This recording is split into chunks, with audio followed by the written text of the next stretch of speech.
निरंजन गुरु sir की तरफ से जय हिंद। प्यारे बच्चों, आज जनरल साइंस अर्थात सामान्य विज्ञान के पार्ट 3 हम आपको पढ़ा रहे हैं। ऐसे पढ़ाएगी अर्चने में, बट है नहीं अभी। तो आज आरआरबी भुवनेश्वर 1993 का जो है आज सवाल देखेंगे। लगभग 36-37 सवाल होंगे। लास्ट तक देखते रहिए। मंजिल चाहिए तो मेहनत होना जरूरी है। तो आज का ये पहला सवाल, कृत्रिम गुर्दा किस सिद्धांत पर कार्य करता है? कृत्रिम गुर्दा किस सिद्धांत पर कार्य करता है? तो वह अपोहन यानी डायलिसिस पर कार्य करता है। किस पर कार्य करता है? डायलिसिस पर कार्य करता है। दूसरा सवाल है, एक व्यक्ति को आंखों का रंग काला, नीला या भूरा उस वर्ण यानी पिगमेंट पर आश्रित है या किसमें पाया जाता है? तो वह है परितारिका यानी आइरिस में। नेक्स्ट सवाल है तीसरा नंबर, आंख में धूल जाने से धूल चली जाती है तो कौन सा हिस्सा सूजकर गुलाबी हो जाता है? जब आंख में धूल चली जाती है तो कौन सा हिस्सा सूजकर गुलाबी हो जाता है? तो वह होता है नेत्र श्लेष्मा ला यानी कंजंक्टिवा। जब सूज जाता है कौन सा भाग जो है सूज जाता है? नेत्र श्लेष्मा ला यानी कंजंक्टिवा। नेक्स्ट सवाल है बच्चों के दूध पीते समय स्तनों में दूध का निष्कासन किसकी मदद से होता है? जब मां दूध पिलाती है तो जो दूध उसका निकलने लगता है बच्चों के पीने वक्त, तो उसको दूध निकलने में कौन सा जो है सहायक होता है? कौन मदद करता है? तो वह है ऑक्सीटोसिन। कौन करता है? ऑक्सीटोसिन। नेक्स्ट सवाल है, निषेचन सामान्यतः कहां होता है? तो निषेचन सामान्यतः डिंब वाहिनी नली होती है यानी फैलोपियन। किसमें? फैलोपियन ट्यूब में निषेचन का जो है कार्य होता है। निषेचन में उसका आकार इस आकार से लगभग रहता है, जो योनि के थोड़ी सी इधर होकर के एक नली के टाइप का होता है, वह होता है फैलोपियन ट्यूब यानी डिंब वाहिनी नली होती है, उसी में निषेचन का कार्य होता है। नेक्स्ट सवाल, कृत्रिम बीर्ज सेचन के उद्देश्य से वृषभ बीर्ज को किसमें संचित किया जाता है? तो वह है जैसे कि गांव वगैरह को जो आप सीमेंट दिलाते हैं तो उसको बीर्ज को जो है यानी सांड जिसे कहते हैं बुल, और उस बुल का जो बीर्ज होता है वह किसमें रखा जाता है? तो वह रखा जाता है तरल नाइट्रोजन में। किसमें रखा जाता है? तरल नाइट्रोजन में रखा जाता है। नेक्स्ट सवाल है बच्चों 7 नंबर, किस पादप का पुष्प सबसे बड़ा होता है? वह है रेफ्लेशिया। वह है रेफ्लेशिया यानी सबसे बड़ा फूल किसका होता है? तो वह रेफ्लेशिया का होता है। अब देखेंगे आरआरबी सिकंदराबाद 1993 का जो है सवाल, असत्य फल मुख्य रूप से कौन है? तो कौन कौन है? तो वह असत्य फल जो है वह है नारियल और कटहल। कौन कौन है? नारियल और कटहल। नेक्स्ट सवाल है, किसी वृक्ष की आयु का पता कैसे पता चलती है? किसी वृक्ष की आयु कैसे पता चलती है? तो वह वलय को गिन करके। कैसे? वलय को गिन करके जो है करते हैं। उसमें एक रेखा होती है, इसे घूम घूम करके, तो उन्हीं को गिनने से पता चलता है कि यह जितनी बार होगा उतनी आयु उनके उतने वर्ष होंगे, यानी प्रत्येक वर्ष में एक वलय जो है तैयार हो जाता है। नेक्स्ट सवाल है बच्चों, जल संवर्धन यानी हाइड्रोपोनिक्स क्या है? जल संवर्धन यानी हाइड्रोपोनिक्स क्या है? तो वह है बिना मिट्टी के पादप को उगाना, यानी बिना मिट्टी का पौधा को उगा लेना, उसे कहते हैं जल संवर्धन यानी हाइड्रोपोनिक्स। नेक्स्ट सवाल है बच्चों, किस वैज्ञानिक को आनुवांशिकी का पिता कहा जाता है? तो वह है ग्रेगर मेंडल। कौन है? Gregor Mendel. इन्होंने सबसे पहले मटर पर जो है अपना काम किए थे। नेक्स्ट सवाल है इनका में 12 नंबर है, किसी बच्चे का लिंग निर्धारण किससे होता है? तो वह होता है पिता के गुणसूत्र से। किससे होता है? पिता के गुणसूत्र से। ऐसा नहीं है कि वह माता ही जो है पुत्र या पुत्री जो है पैदा करेगी। ये सारे दायित्व पिता पर जाता है कि पुत्र होगा या पुत्री होगा, ये पिता के गुणसूत्र पर जो है कार्य करता है। नेक्स्ट सवाल है, मनुष्य में गुणसूत्रों की संख्या कितनी होती है? तो वह होती है 23 जोड़े यानी 46। मनुष्य में गुणसूत्रों की संख्या कितनी होती है? 23 जोड़े यानी 46। नेक्स्ट सवाल है, जो लोग मक्का को मुख्य अनाज की तरह आहार में लेते हैं उनमें से किस विटामिन की कमी की संभावना रहती है? यानी मुख्य रूप से जो अनाज मक्का होता है वही खाकर जो जीते हैं, अपने जीने का जो है सहारा है, पेट पालने का, अगर वही है तो उसमें कौन सी विटामिन की कमी हो जाएगी? तो वह विटामिन है B1। वह कौन है? Vitamin B1। नेक्स्ट सवाल है, बीजों को सबसे अच्छी तरह से सुरक्षित कैसे रखा जा सकता है? कैसे रखा जा सकता है बीज को?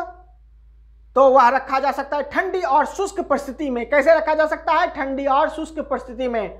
नेक्स्ट सवाल है, कपास रेशा किससे प्राप्त होता है? कपास का रेशा जो है वह किससे प्राप्त होता है? तो वह बीजों से प्राप्त होता है। किससे प्राप्त होता है कपास रेशा? बीजों से। ध्यान रखिएगा, यह बीजों से तैयार होता है। नेक्स्ट सवाल लेते हैं आरआरबी गुवाहाटी 1993। सवाल है, ताजे निकले मूत्र में कोई खास गंध नहीं आती लेकिन कुछ समय बाद उसमें अमोनिया जैसी तेज गंध आने लगती, ऐसा क्यों होता है? यानी जब हम पेशाब करते हैं तो तुरंत क्या होता है? गंध नहीं आती है, लेकिन कुछ देर के बाद उसमें अमोनिया जैसी तेज गंध आने लगती है। ऐसा क्यों होता है? ऐसा इसलिए होता है कि जीवाणु जो उसमें पाया जाता है, यानी जीवाणुओं द्वारा यूरिया को अमोनिया में बदल जाता है। यूरिया अमोनिया में बदल जाता है, इसलिए जो है वह तेज गंध होने लगती है। नेक्स्ट सवाल है बच्चों, किस मछली में सल्क नहीं होता है? वह है कैटफिश। कौन है? वह है कैटफिश। किस मछली में सल्क नहीं होता है? कैटफिश में। नेक्स्ट सवाल करते हैं 19 नंबर, ज्यादातर मछलियां जल में क्यों नहीं डूबती है? ज्यादातर मछलियां जल में क्यों नहीं डूबती है? तो इसका कारण है वातावसय यानी स्विम ब्लैडर के कारण। किसके कारण? स्विम ब्लैडर के कारण। नेक्स्ट सवाल है बच्चों, सर्वप्रथम विषाणु होगा, यहां लिखा गया है विष्णु, यहां क्या होगा? विषाणु। यहां होगा विषाणु।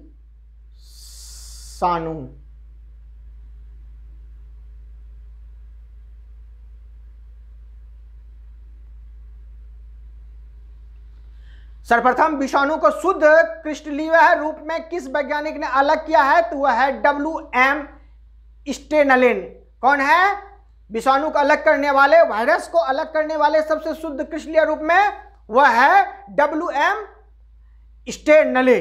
कौन है? WM Stanley. विषाणु वायरस को जो है शुद्ध क्रिस्टलीय रूप में जो है अलग किया था। नेक्स्ट सवाल है बच्चों, ग्रेगर मेंडल ने किस पौधों पर शोध कर आनुवंशिकी सिद्धांत का प्रतिपादन किया था? अभी ठीक पहले ही चला था कि आनुवंशिकी का पिता जो है ग्रेगर मेंडल है। आनुवंशिकी का पिता कौन कहलाता है? Gregor Mendel. तो उन्होंने किस पौधे पर जो है शोध करके आनुवंशिकी सिद्धांत का प्रतिपादन किया था? तो हम उस समय ही बताए थे आपको कि उन्होंने सबसे पहले जो है मटर के पौधों पर किया था। तो इसका आंसर होगा मटर के पौधे। नेक्स्ट सवाल है बच्चों, लिटमस किससे प्राप्त होता है? तो वह होता है लाइकन से। किससे प्राप्त होता है? वह लाइकन से होता है।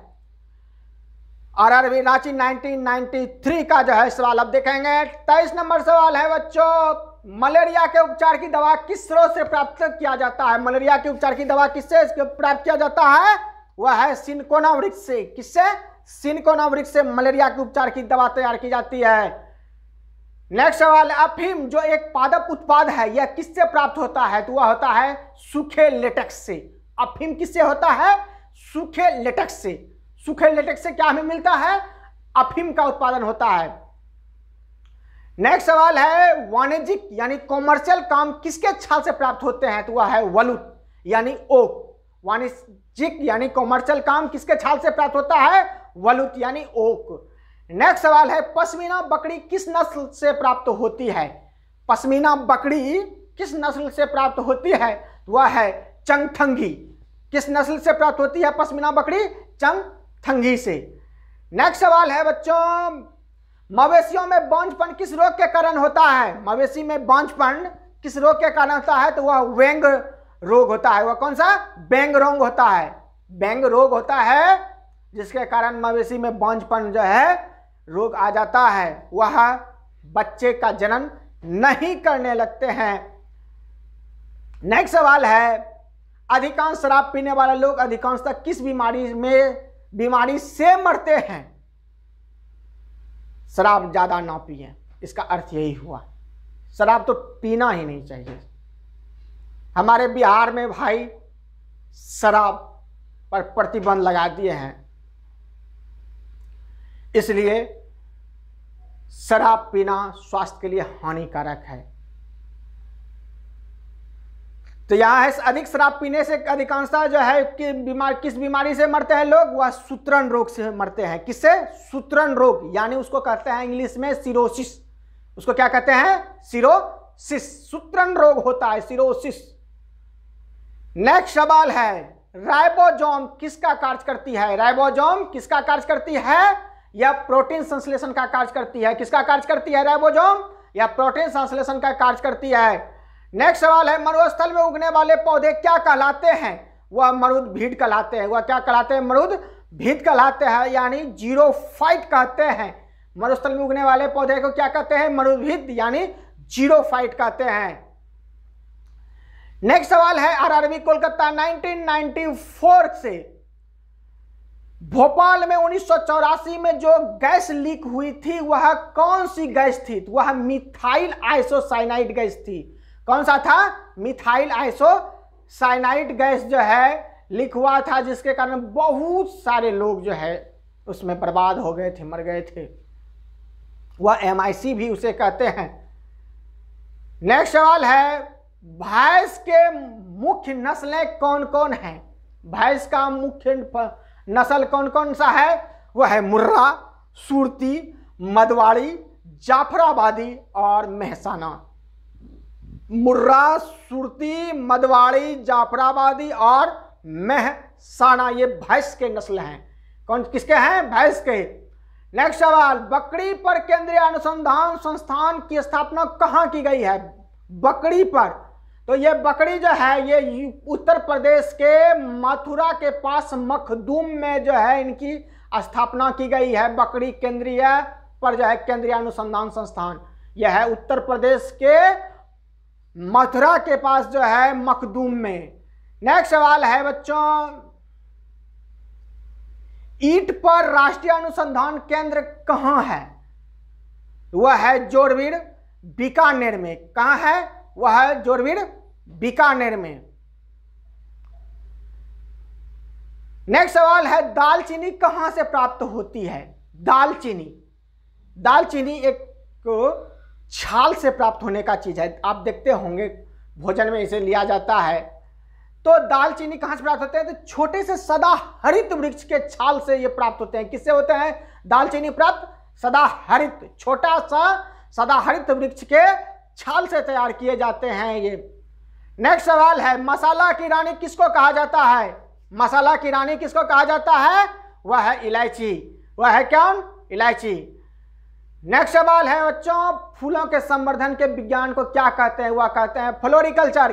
फूलों के संवर्धन के विज्ञान को क्या कहते हैं? फ्लोरिकल्चर। नेक्स्ट सवाल है, पेडोलॉजी में किसका अध्ययन किया जाता है? पेडोलॉजी में किसका अध्ययन किया जाता है? तो भूमि का अध्ययन किया जाता है। भूमि का अध्ययन, पेडोलॉजी।